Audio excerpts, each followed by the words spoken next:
The Snapshot heard round the world.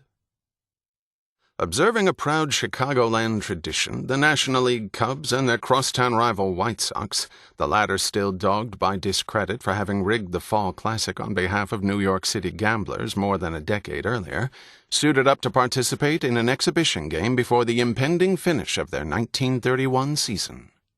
As players from both ball clubs mingled, glad-handing local dignitaries and one another, or penning autographs for fanatically bulb-eyed schoolboys, a cluster of photographers stood near the third base bag. Their press credentials and camera rigs at the ready, they awaited the inaugural slap of leather and crack of the bat in a time-honored competition that, to the winner at least, conveyed year-long citywide bragging rights. While the same reporters idled or chatted, straining to hear their own voices over the stadium's mounting dissonance, some of it at least fueled by the wares of prohibition booze barons, a rookie among the flock permitted his gaze to pass casually over the buoyant faces of the main grandstand, then back and forth, sweeping down through each dugout until his eyes fixed on one face in particular that stopped him cold. My God! Frank Zak shuddered, faintly gesturing toward the first base side. That's Al Capone over there. Immediately, though, Zak's band of colleagues responded with skepticism. The notorious bootlegger was the last person they'd expect to spot within the confines of Comiskey Park in the middle of the afternoon. "You're nuts, Frank," said one of them, a little too sharply, perhaps, while allowing the tools of his trade, locked and loaded, to fall limply by his side for effect. "Capone wouldn't be here. I mean, the cops are looking for him. He's wanted."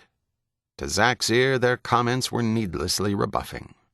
"Well, if you don't believe me, that's all right," he replied, confident his God-given gift of eyesight hadn't failed him. "But I'm going to find out."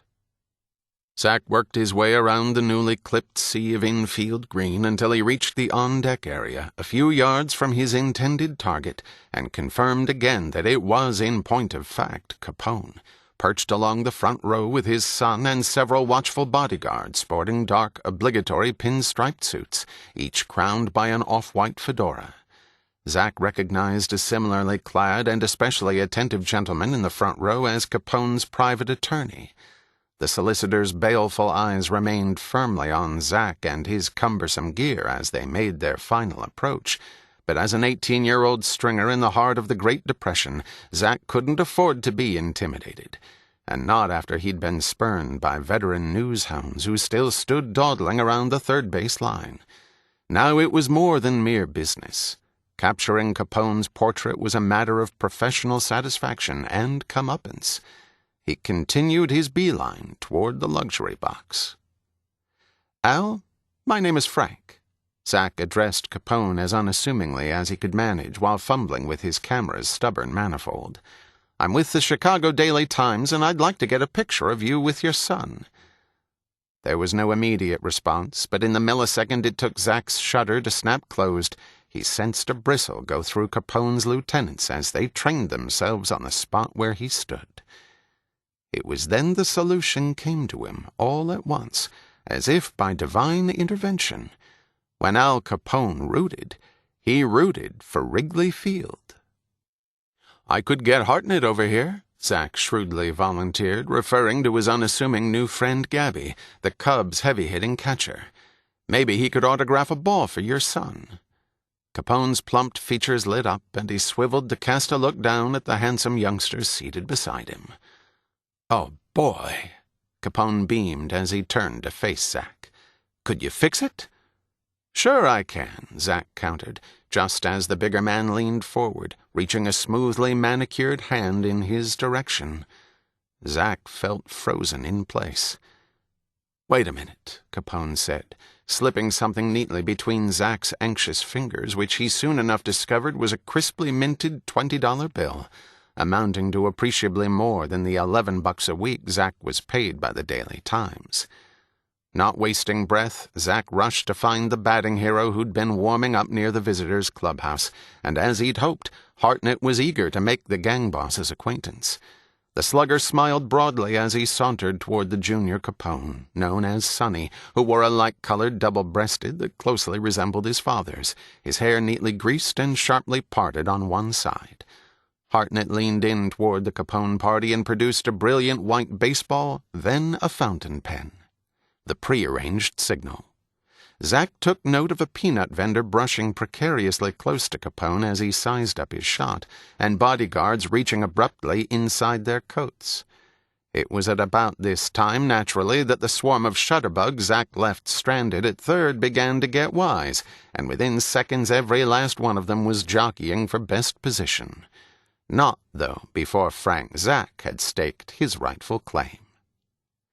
Zak couldn't say precisely when, but at a point in all the confusion, he handed Capone a caption sheet bearing the logo of the Daily Times, and Capone handed it back with his signature.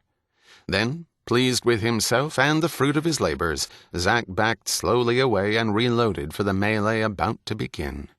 At the end of 9 innings he'd be ready to celebrate, but now he had more work to do. Even still, by the end of 7 he'd caught himself improvising on a familiar old jingle.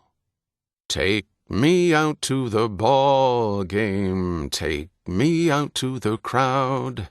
Buy me some sloe gin and crack marksmen. If you can't bribe those coppers, we'll do 5 to 10. Stop, don't shoot, shoot, shoot, we ain't gangsters." But Zak's elation was short-lived, and when his handiwork appeared in print next morning, shortly before its syndication in papers throughout the country, it carried with it some unexpected consequences. Through the sports writer's grapevine, Zak learned the fiercely omnipotent commissioner of baseball, Kennesaw Mountain Landis, the same man who'd banished 8 players for life in the wake of the Black Sox scandal, blew his stack upon seeing Zak's portrait of Capone smiling and receiving favors from one of the game's premier talents. Judging by Landis's reaction, one might have believed Frank Zak was the scofflaw, not Al Capone, that he'd committed grave felonies by introducing 2 of the Windy City's most ink-worthy citizens, playing a game of matchmaker all too familiar in a town where handshake deals were endemic, and far greater offenses were consummated before breakfast.